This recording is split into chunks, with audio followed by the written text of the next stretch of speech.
My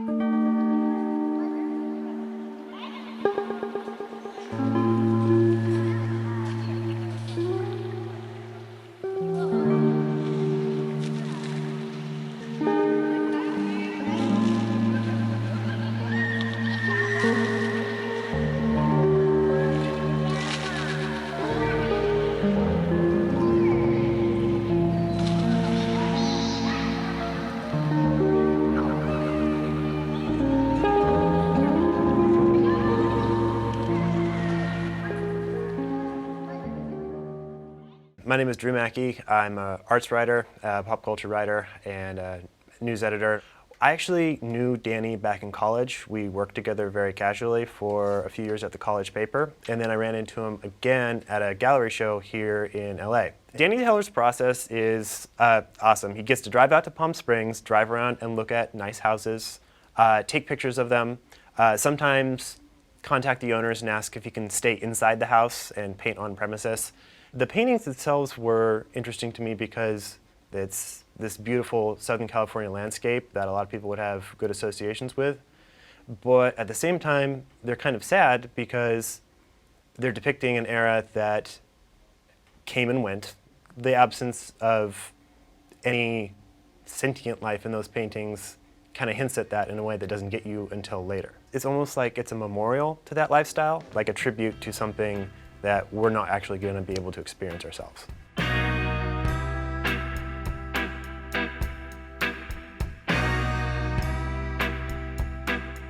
I was born and raised in Southern California, in Los Angeles. That led to my discovery of mid-century architecture and just had this great curiosity for all that stuff. That eventually led me to Palm Springs, which is pretty much the mecca of mid-century architecture.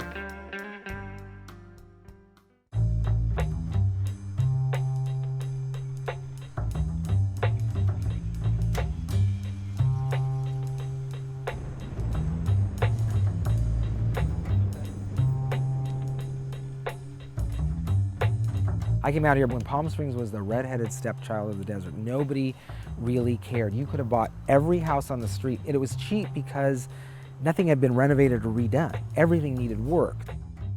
I drove into this neighborhood and I was just like stunned because it was like a time warp of a neighborhood. And I go, this is exactly what I want. I joined the Palm Springs Modern Committee very early on. I'm a founding board member of it.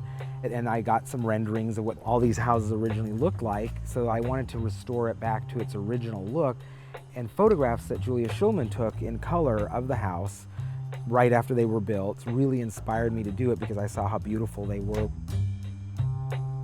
I guess I'm sort of an originalist. I love to reproduce or recreate or bring back how things were when they were first done. If you change things, then you've wiped away history. So if you can look at what was there and replicate it, you're preserving it for future generations and you're creating something that's real and authentic and has value. There's an awareness brewing and happening where people are looking for the authentic, not the whitewashed, viewed through rose-colored glasses version of the 50s.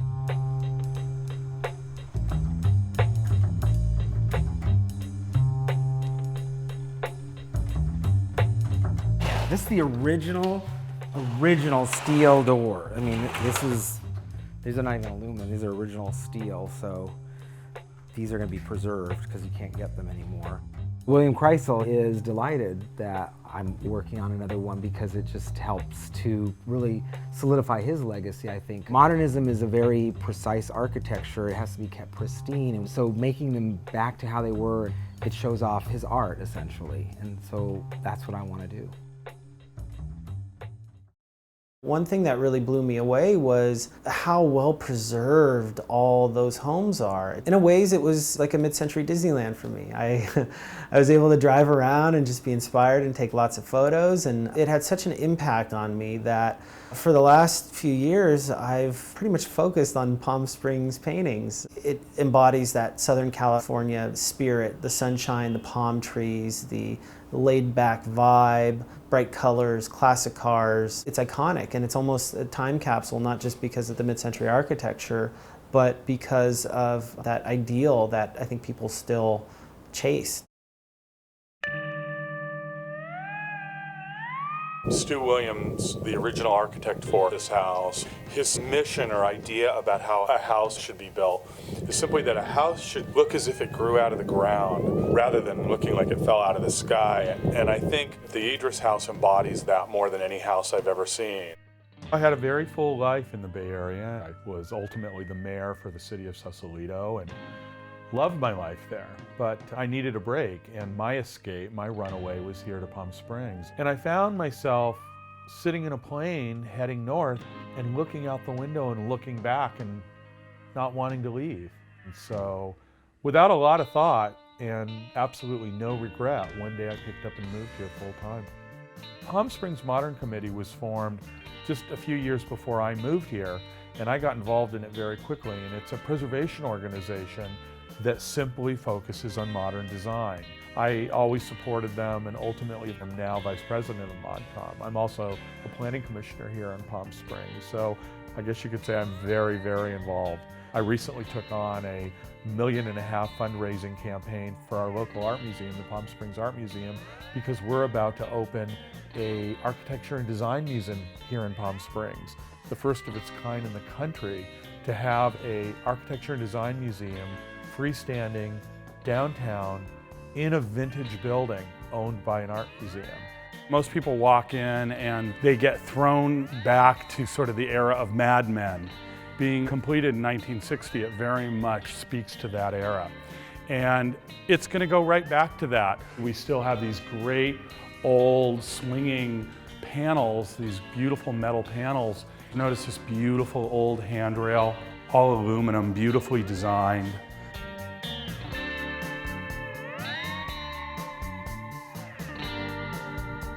I always refer to this building as a little jewel box because it looks almost like a little glass box sitting on a pedestal from the outside. Everybody loves this building, and when it's lit up at night, it's just magic.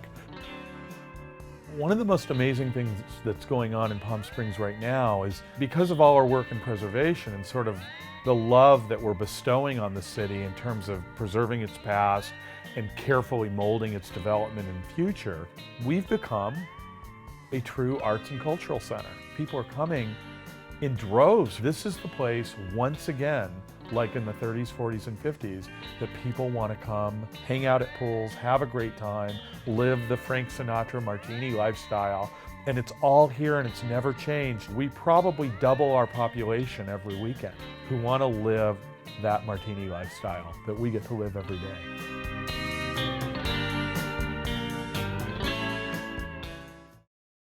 There's a bit of nostalgia to my work, but it's just escapism. I almost think of the paintings as stages. I'm setting a stage. This is a place, this is a landscape that people can embody, and the viewer will bring whatever they want to the painting. It almost gives people access to this vacation world of Palm Springs.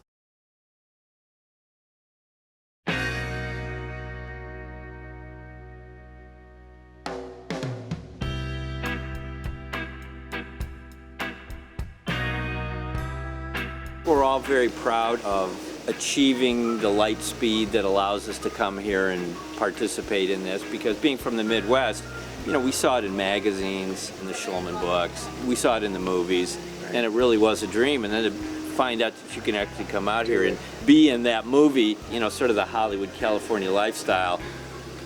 Now we call it preservation through neglect, you know. There was 20 years where nobody came out here, and all these places are still here, and so we're able to participate in that and bring them all back. And then, of course, in Palm Springs, the thing that's different is it's always warm. We can stand around in our bare feet, and we can drink all the time. Lots of drinking in this town. You know, I didn't start drinking liquor until I was 50. There's a lot of partying going on out here, you know. And you're only a couple blocks away, so it doesn't matter what kind of shape you're in, you can make it home. And everybody knows you. You know, they recognize your car, they go, oh yeah, I know where he lives. I'll get him home. It's a fun town. It's exactly on the south-north axis, so we get these perfect sunrises and perfect sunsets, and you get to watch the migration of the sun through the year. And there's this constant play of light, shadow, mountains, and sky. With any community or any area that's considered iconic, you can get maybe a little bit cliche. 27-foot tall Marilyn came to town, and people are coming from all over the country to see Marilyn, standing in the iconic stance with her dress blowing up. Of course, we're a little bit cliche. People crave history. They crave character. They crave a little bit of trouble. Hollywood came to Palm Springs to be bad. This is where they could be bad and they could hide it. This is where somebody like Liberace flourished and nobody cared. Nobody toned anything down in Palm Springs. It's still that way. People still come from all over the country to have a naked frolic in the pool under the moonlight if they like, or to hang out in restaurants and not be bothered. Frank Sinatra was in the phone book, for Christ's sake. Oh my God, look, we fell into a magic place. This happens a lot here. Where's the bar?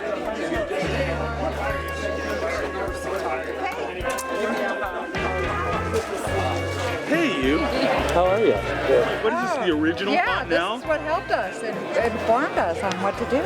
The Fontanelle is sparkling. Once you're in this sanctuary, you really have no idea what year it is. There's nothing to inform you about that. This is the Palm Springs promise. When you look back, the sun's gone down, the mountains are glowing. It's just amazing.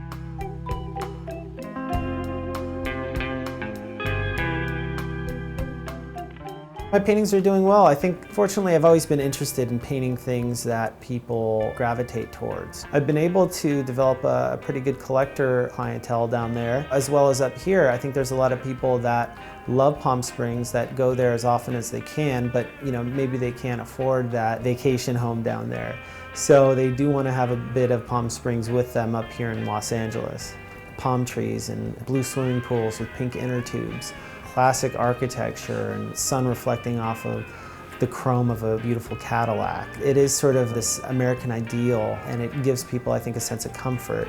So that's something that I think I do capture in my work, whether it's conscious or not, and I think that's something that a lot of my collectors have gravitated towards.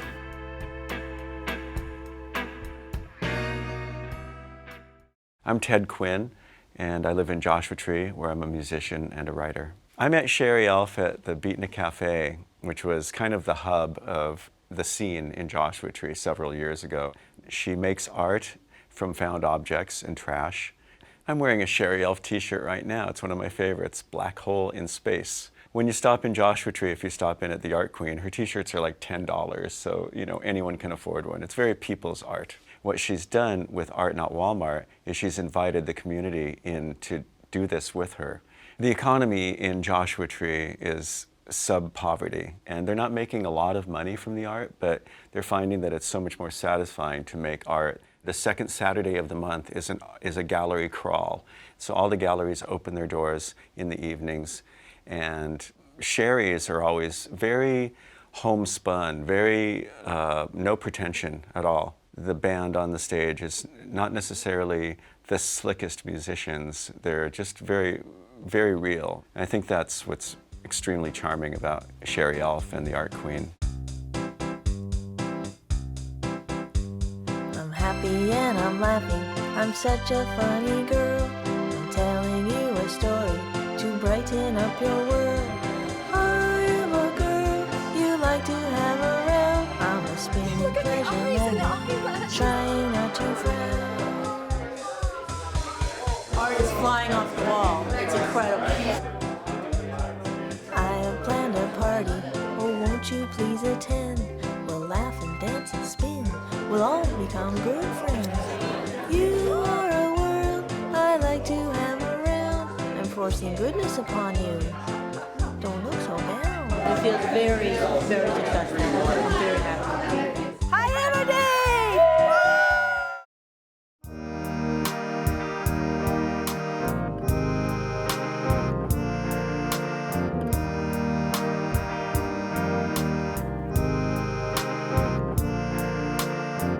Welcome to the world famous Crochet Museum here in Joshua Tree, California. Come on in. This was an old PhotoQuick building, and it was sitting by the side of the road. I really wanted this building. I didn't know why. I thought maybe I was just going to put it in my yard. And then it all came together when I realized I could put my crochet museum in here. I like the crafts of old ladies.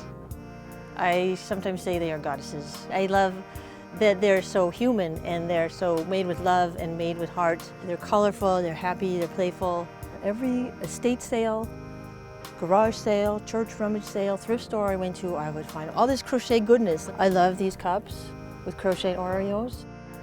This is a crochet taco. I'm really fond of the poodles. This is a very large poodle wing I have here. We've got Bert and Ernie, and during one of the gay prides that we have at Art Queen, somebody stuck that sticker on. Basically, I've jokingly said that I'm unemployable because I don't like working for other people. So I've had to make my own jobs. I've been a house cleaner. After I was a nanny for a year, I decided to be a seamstress, and I was doing my art. I had a bunch of art on my walls, and friends were saying, it might be time for you to actually show your art somewhere to someone. And so around that same time, I messed up 3 customers' sewing projects. They were upset. And I'm thinking, wait a minute, I'm getting yelled at for something I'm not really enjoying anymore. I think I'm gonna try to support myself on my art instead of my sewing. Because seamstress, you have the word stress in that. And I just, it was too stressful. And I have a song called The Seamstress. I wrote that song at the time I was transitioning out of my job into an artist, which is pretty cool. I often tell people, if they want to transition out of your job to the job you want to be doing, just write a song about it. I was charging $20 an hour for my sewing business, so I'm going to charge $20 an hour for my art. I'm going to take it to the flea markets. So when I see people working at a job, and I think that maybe they think they have to work there forever, I feel so sad because I busted out of the box. What if people, instead of working for $8 an hour minimum wage or whatever it is, are willing to work for $8 an hour and do their art? This was a painting I did recently, Jesus, and then I also did a Jesus with his kittens painting recently, and I thought they were so cute that I had to make t-shirts.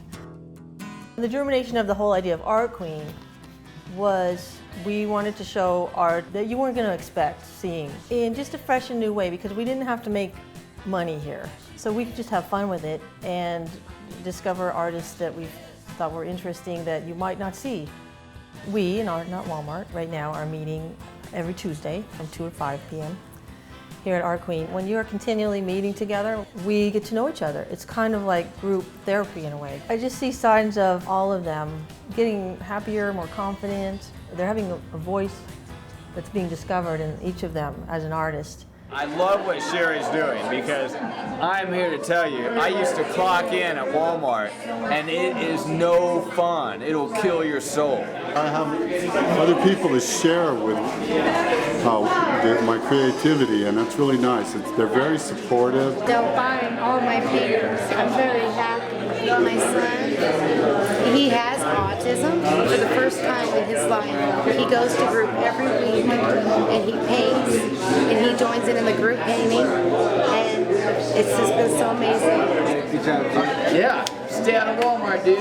You're off to a good start, man. There's nothing like selling a painting. Last night I bought a painting from Nathan that I really love, his Jesus painting. And he was so happy. He took 2 boards home to paint some more last night. What I'm hoping is they will learn to find their art and that their art will take them wherever it's supposed to take them.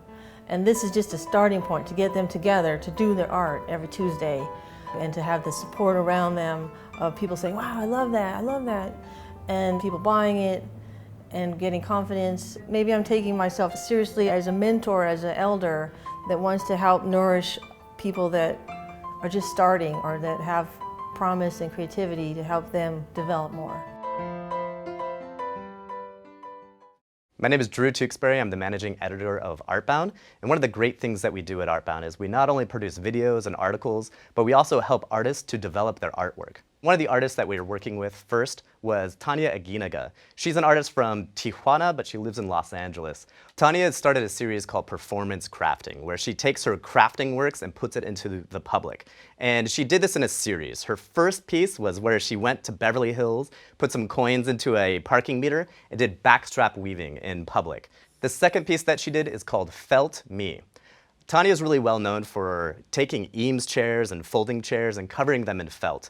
And then she wondered what would happen if she traded places with the objects that she creates. What if she was covered in felt? Often crafting is seen as a domestic art, and it seems that Tanya is trying to move it away from that, to recontextualize it and make it something more proactive, something more edgy. Because you could still like move my legs and get under my legs and stuff. Yeah, exactly. I think maybe you should lay down. Yeah.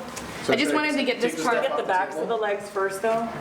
You shouldn't pre-make a bunch of hot water things. It's gonna get hot. Because it's gonna get cold. I don't think this has ever been done before, ever. It's never ever been done. I think you just need to be constantly like warm water. Otherwise, I'm gonna not last very long. Okay, you're ready. It's ready.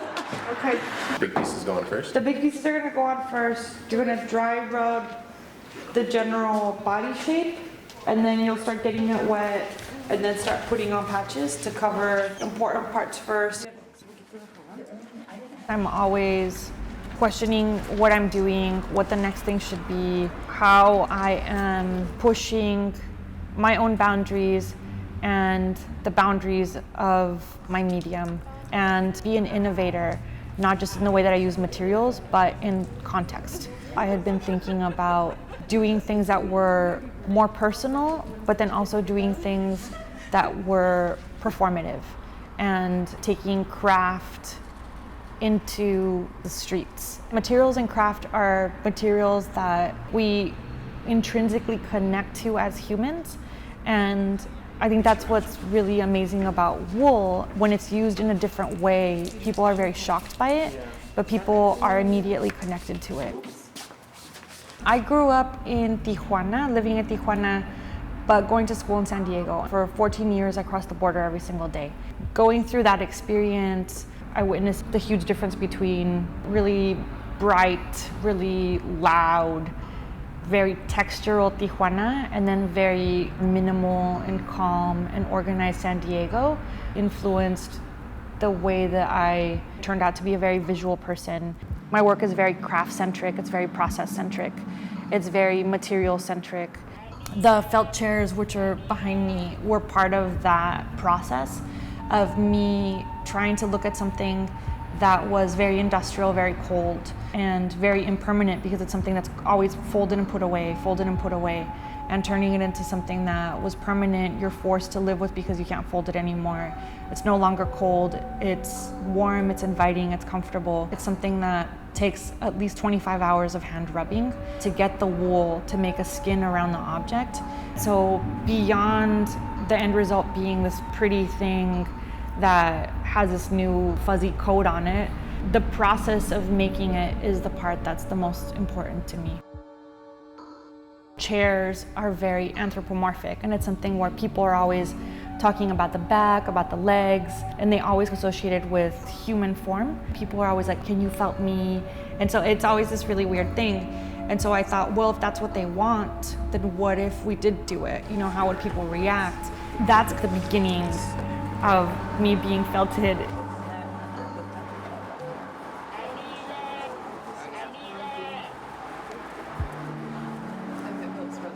A lot of it was about the artist as object and artists being objectified by other people. What happened to me psychologically when I forced myself to become an object. I really wanted it to be a big participatory event. I wanted everybody to be hands-on involved, and I wanted to, in a weird way, let them into my world. My friend Amy and I were talking about it, and she was like, we could just put it on Craigslist and see what type of people come and what type of people would be drawn to hand felting a person, you know? And then when I thought about it, I was like, no, I don't think we can do that. I really wanted to have some people I really trusted to be part of the process. When she was standing up, I mean, that was really peculiar. When you think about it, I mean, I don't know, is this what kind of an experience is this for her? Does it hurt? Is it sexual? Is it exciting? Is it boring? Have you ever had this much attention for a few hours? Of course not. Should we just do a ninja? No. You want the whole face. You don't have gauze or anything?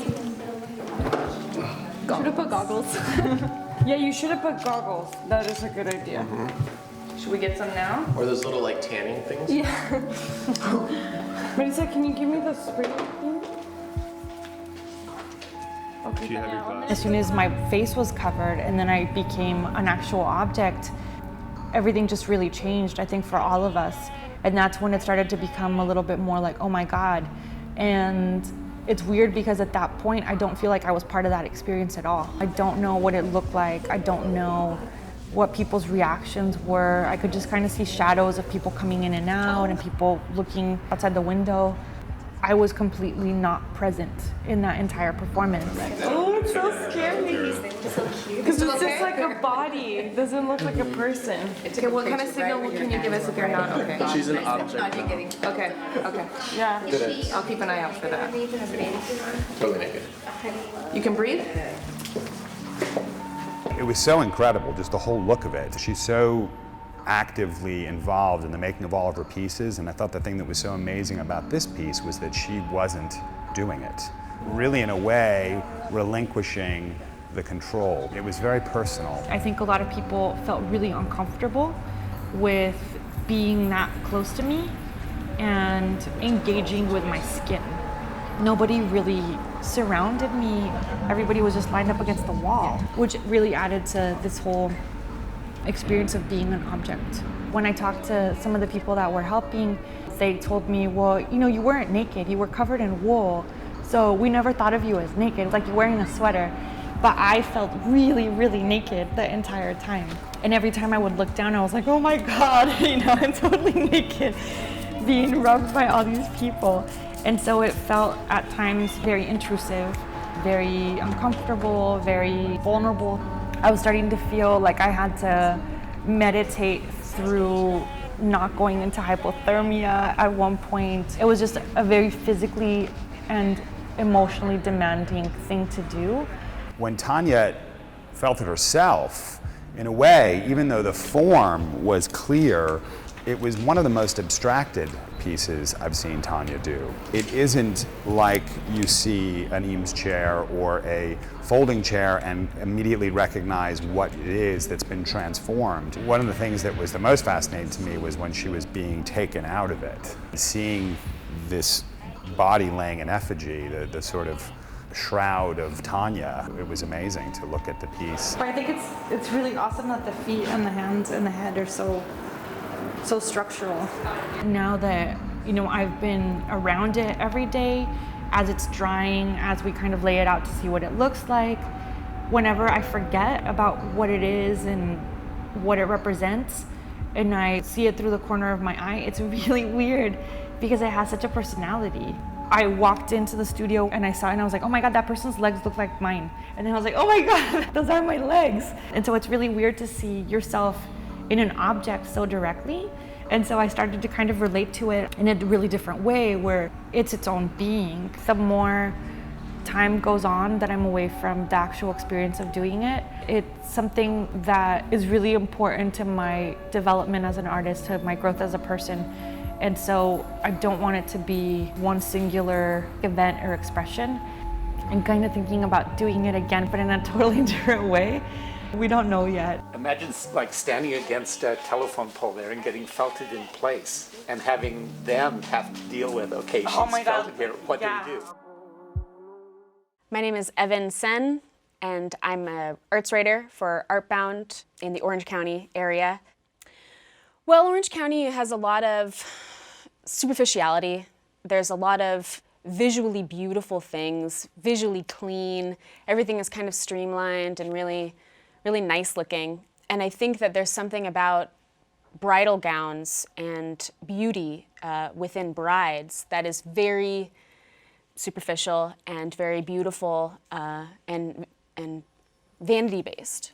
In the performance, the 9 who compose the Gorilla Gown performances, they do a choreographed routine in a way that kind of brings themselves together as women, as sisters, symbolically, and then they experience their own personal feelings and moments with their wedding dress and with that symbol of change in a woman's life. The moments that you see each one of these girls with their objects and with their dress, they look beautiful on the outside, but once you see them interacting in their own personal moments, it is very intimate. It's very personal. A lot of the women that stand by and witness, they start to recall their own memories of being a bride. In traditional feminist performance art from the 60s, 70s, or 80s, the women were very aggressive. They were very loud. They were proud, and it was new, and they wanted to be heard. My generation of feminist artists are seeing that they don't need to be so loud and are taking a quieter route, but still dealing with those same issues.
We are a group of artists who are all female. Of course, we all believe in equal rights, and we're working together discussing what is uniquely feminine.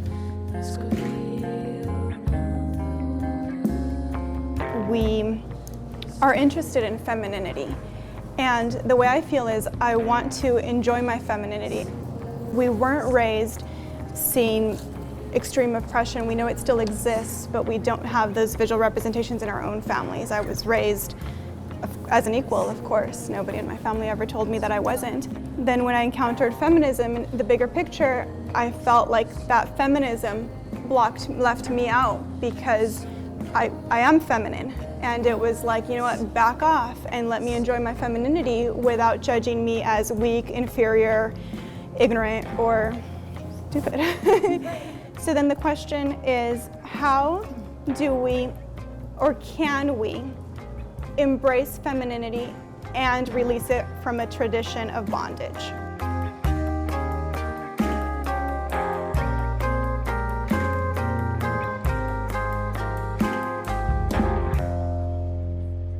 The objects that we pull from our dress, right, that we birth, that they reference either broken dreams or future dreams or just our present situation. This idea that not only can there be duality, but there could be multiplicity.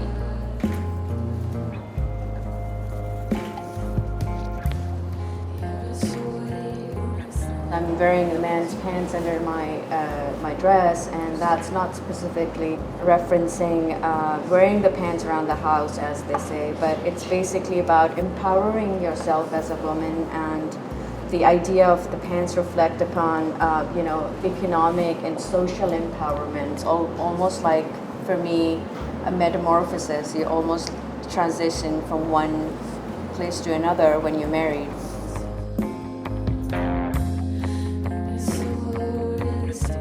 One of the things that made me think about was the importance that a lot of cultures like the Middle East and Mexico and a lot of cultures put on virginity, and how that the white dress is supposed to represent a sexual purity. And I hope that through our performance and through our state of mind and through the way we separate it from marriage in a sense and make the dress ours and our moment, that we can start to have that white dress symbolize purity of mind and purity of heart as opposed to sexual purity.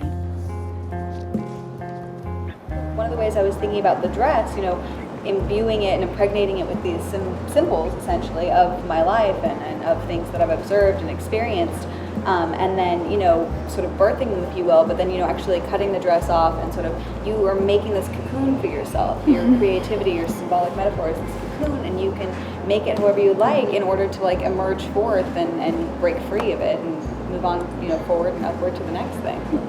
That's kind of like our group, the Nine. We're sisters almost, like, and so when we come together, we become, I don't know, we can connect with each other and help one another out. For me, I mean, the whole process has been kind of this, like, feminine ritual of sisterhood and self-exploration in a lot of ways too. I mean, the way that I started thinking about, you know, what does it mean to, you know, lead a feminine existence, and what does it mean to lead that now, and what facets are there, and, you know, woman as sister and mother and healer and artist and destroyer sometimes too.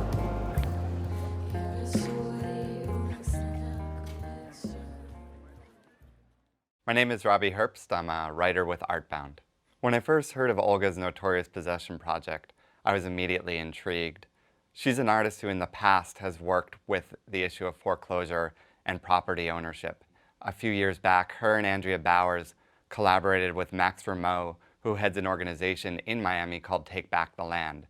Take Back the Land is an organization that is interested in seizing foreclosed properties for homeless people to live in. What captivated me about Notorious Possession was Olga's idea that squatting could and should be art. There's the formal element of it as a work of sculpture. She works with color, she works with form, she works with spectacle. Those are traditional items that artists work with. Then beyond that, there's a whole social practice level of the project, in that she's doing a project in a neighborhood that is affected by and affects the community around it and is in dialogue with that. So there's at least 3 levels of complexity that are in the work, and all those play off one another in a really vital way. Hi. Hi. Are you the real estate agent? Yes. I work for KCT Television. I'm a producer. And we're making a story about this house, actually. Oh, yes? Yeah. Wow. It has something? It has been painted gold. Uh-huh. I don't know if you noticed. Yes, is any something? No. Or any crooked stuff? No. What is it? They just want to know. I noticed that they painted Inside they put a... It's very attractive color. They have a... What do you say? Rainbow. Inside. It's very strange the way they have the house. An artist actually painted it all gold and painted You know the guy? rainbow inside. You know the guy? I know the artist. Oh, that's why. So you've been inside the house? Yeah, I saw, but I was late. But I come in now to see what's is going on inside.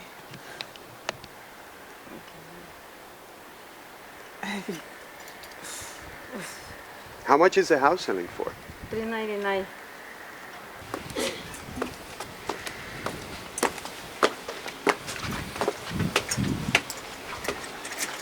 Since 2007, the City of LA has witnessed over 60,000 foreclosures. The majority of those foreclosures, you see the working class folks who are struggling to stay above water. In Northeast, we do have a significant presence given this crisis we're going through. What we have found is you have an empty house, and when the bad guys in the area, those who would take advantage and abuse these locations, end up squatting, using it as dens for drug transactions, taking cars that they steal and they strip. A lot of bad activity occurs. There's no care for the yard. You can see the weeds building up, broken windows, and it becomes almost cancerous to that block. My practice doesn't really bring in financial support. I've been in well-respected exhibitions, I've shown internationally. I do what I do because of a commitment to cultural engagement. And that's what most artists are. The kitchen. She has always been interested in these premises of the American dream and this myth that if you work hard enough, you can pull yourself up out of your class, prepare yourself into a safe middle class. Myths that especially recently have started to disintegrate for a majority of people. We bought this house 4 years ago. It was a foreclosed home. It's the first home we ever owned. A week after moving into it and signing the house, my partner was laid off. And so we have been nothing but very, very scrappy and precarious since then. It was really a desperate time. Maybe there is a certain scrappiness that is necessary to survive, and proceeded to come up with the idea maybe we could live there because that house is much nicer than ours here, and then rent this one out that we owned, and then we could get ahead. I completely believed the house was abandoned. So our idea was to go in there and live. We went over there and went into the house, but actually found out that it was just too uncomfortable to do. There was a box addressed to the previous owner, and it was a box to hold cremains, and that was pretty intense. I bring up this cremation box only because that is the overt link to making art for me, because I felt an obligation to somehow bury it or deal with it. I just hated the idea of it getting thrown in a dumpster when the bank comes in and does the trash out. Where are you folks from? Doesn't matter. More importantly, where are you guys from?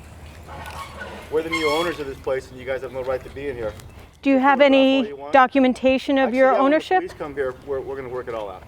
Sounds good. Adverse possession is just sort of an old notion in the law that arises out of the fact that, frankly, at the beginning of time, nobody holds the title to anything. People utilize property, and when they utilize property for long enough, the property is acknowledged within the community to be theirs. And for those reasons, going way back, long before Anglo-Saxon law, there's this notion embedded in sort of communities with respect to the land that it's important to reward use as opposed to some sort of formal title to the land. And that notion in Anglo-Saxon law gets played out in this idea of adverse possession. I wanted to make the entire house an object. So the way to do that was to coat the whole thing in gold. It also became a commodity. And as a commodity, that's the way the market in our culture at this time is working with these houses. You know, it's buying and selling and flipping, and it's to make other people money. And it's kind of losing sight of its function as shelter, as its function as a container of lives. I went kind of in a crass way. We're gonna make it gold, we're gonna make it shiny, we're gonna make it gilded. Since the 60s and 70s, artists have attempted to circumvent predictable art world and art market strategies and structures by taking art outside of the gallery and established museum context. And by doing that, integrating or working with a much wider audience. And they've been doing that by a number of different strategies, art strategies, such as ephemeral and transitory works, site-specific installations, one-off events and actions and performances. Olga's house fits perfectly into this progressive social context. By painting it gold, the house distinguishes itself from other houses, but also calls attention to the number of other foreclosed properties. In my time spending months in there now, I started to notice there was a lot of rainbow paraphernalia and gay pride paraphernalia everywhere. What they put up on the walls was this expansiveness that was beyond their boundaries. I was thinking about what's sort of a joyous signifier of this unbounded sky, and I thought the rainbow.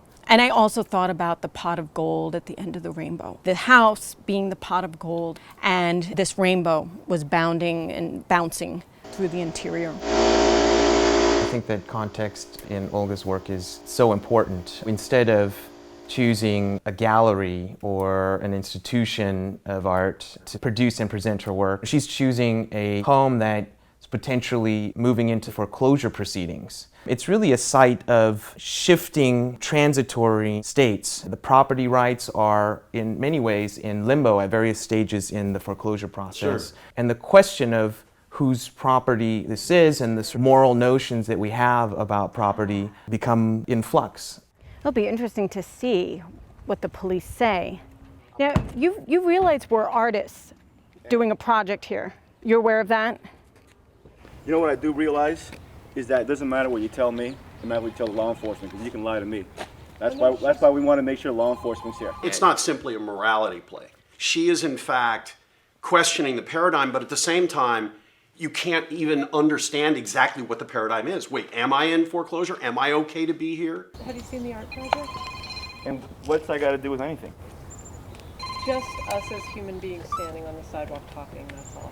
So you're telling me that if you adversely take possession of somebody's property and you alter and deface the property for artistic purpose, that makes it okay, that makes it legally valid, or what? It was abandoned and neglected. It was abandoned, I see. No, it wasn't abandoned. And if it was, what gave you the right to come and take possession? Oh, really? You know, you got to understand the law, and you guys should have read the notice. Let's see when they come. You don't just come and decide that something that belonged to somebody else is now yours. You don't just make a decision, and you don't alter and deface it either. Once I finished painting the exterior and the interior, a lot of people from the community and members of the art world have shared consistently with me a lot of problems with the piece, a lot of conflicts around if I'm being exploitative. Artists get to control a lot in their studio, and we get accustomed to tying up all the questions and all the content. And this one, there was just so much out of my control, it's not even funny. So the obvious situation happened. The police came, and their supervisor came and removed me. Pretty much she was just cut and dry. She wanted to look for proof that I had lived there. And the fact is, I had never lived there. Yeah. Okay. Who do you pay rent to? I don't pay rent. Okay. How is it that we all have to pay mortgages and rent and you don't? Tell me how that happened. This is an artwork that is illuminating issues around the foreclosure crisis and how people are losing their houses. Okay, can you show me any type of paperwork that gives you property rights to this residence here? I want you to show me proof as to how and who gave you permission to live in that home. Do you have it? No, I don't have it. Okay, do you understand that you could be arrested for trespassing? You have no legal right into that home. When Olga contacted me, she had a number of issues in play. She had this art project, Notorious Possession. She was faced with potential eviction or arrest, or it wasn't clear. But she was very concerned that she was going to lose contact with the project, that she was not going to be able to complete the process that she had begun. And immediately it occurred to me that there were issues concerning squatters' rights, adverse possession, and potentially statutes that protect artists' work and the integrity of the work that might be in play here. Ma'am, has requested you to be off this property. My officers are here and I'm telling you, remove yourself from this property. You have no legal rights here. I had sewn canvases that were tight-fitting on top so the gold paint can be sprayed on there without damaging the tiles, because I knew this was a short-lived project, trying to respect the new owners that eventually were going to come. And I've asked the company that bought it that they would permit me to remove those canvases. That's all I want. The Visual Artists' Rights Act provides protection for work of recognized stature. The statute itself defines art as painting, sculpture, prints, and if you really push those definitions so that they take into account contemporary developments in art and culture, then it's an argument that you can definitely make that the entirety of the structure itself is essentially an appropriated found object, appropriated from the foreclosure market, painted gold, making it her own. It's appropriation on the scale of real estate. I think the question of ethics in relation to Olga's project is particularly interesting. There's a kind of a naivete and an absurdity to her activity. And within that, I think, is an ethical kernel. And that has to do with thinking about this in a much larger context. If you think about the unethical banking practices and the unethical loan practices and the much larger context of what was happening with the financialization of the economy and the absurdity of that, it's almost as if the psychosis around the economy warrants these minor gestures that do have a kind of strangeness to them. One of the things that I think is interesting to think about in a slightly broader context is what happened to the Occupy movement and the way that within the Occupy movement there was a number of people in many cities, including Los Angeles, who tried to shift from the notion of encampment more towards foreclosure protection. And so I also see what Olga is doing as an outgrowth of and in relation to the Occupy movement, where the violent evictions of the encampments by the police in many cities ended up with people developing more dispersed strategies. And obviously one of the ways that I think that's been successful and people have struggled around is this idea of sort of defending people's homes against foreclosure. Where's your paperwork that entitles you to be in this home? Olga's rights under VARA intersect with her attempt to adversely possess the property. She was evicted, but her work still occupies the property. And it's because of those, much more than the squatters' rights angle on all of this, that we're in negotiations at this point with the owner to get Olga back into the property, to allow her to finish and complete documentation, and to remove all the works of art which can be removed without damaging the structure as a whole and without destroying the works of art themselves. If Olga recovers the canvases that she has installed on the roof of the house and that she has painted, then I very much hope that I will be able to sell them. I think they are important documents of this performance.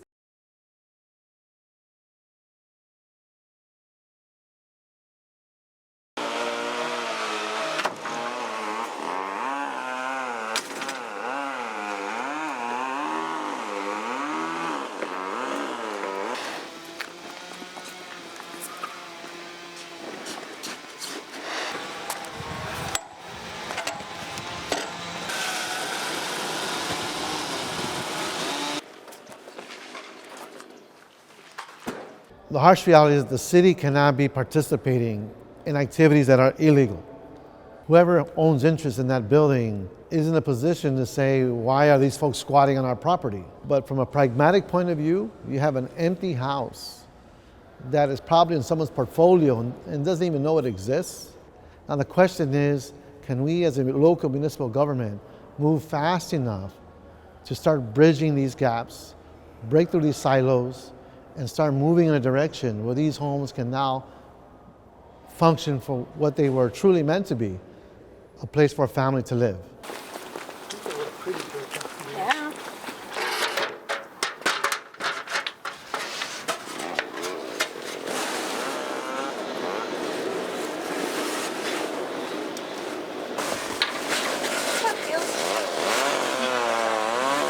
Huh? Yeah, no, that's all it needs. Touch up the nails.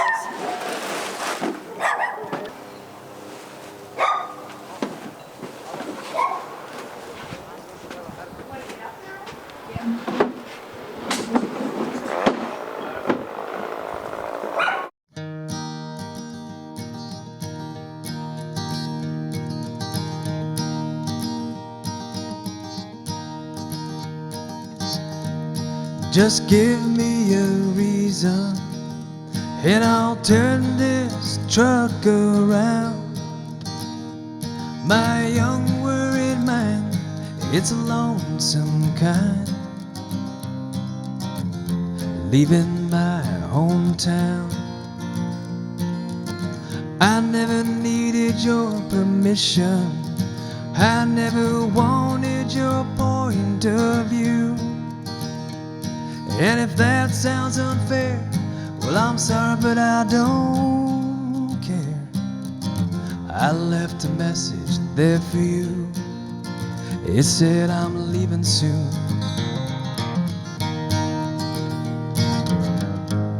Just give me a reason, and I'll turn this truck around.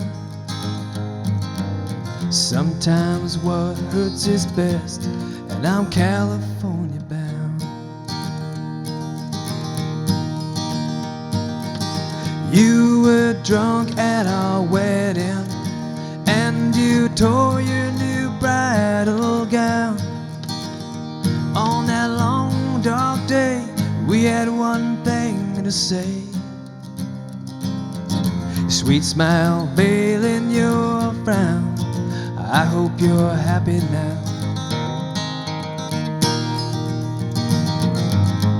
So just give me a reason, and I'll turn this truck around. Sometimes what hurts is best, and I'm California bound.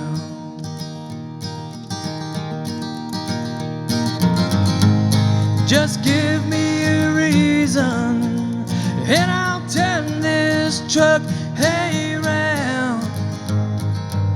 Sometimes what hurts is best. Sometimes what hurts is best. I left you with the rest, and I'm California bound.